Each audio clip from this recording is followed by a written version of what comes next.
Hello, in this video we are going to look at the commercial plugin in Shopware 6, how you can install and what functions it has.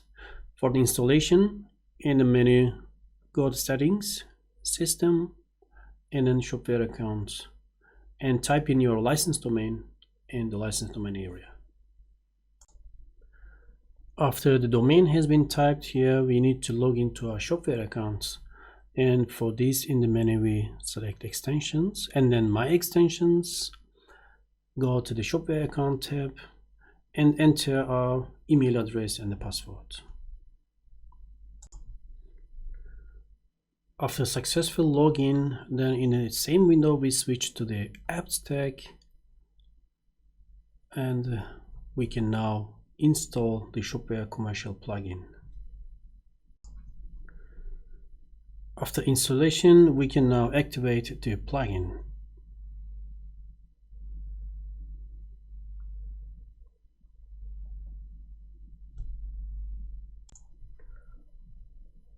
Now the Shopware commercial plugin is now visible under my extensions in administration.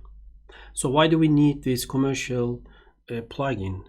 This extension is required for you to use the functions and features included in your plan.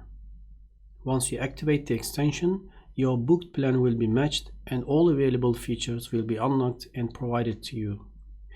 Additionally, future features and innovations will be integrated into your system exclusively via Shopware Commercial, so you don't have to perform separate updates or changes.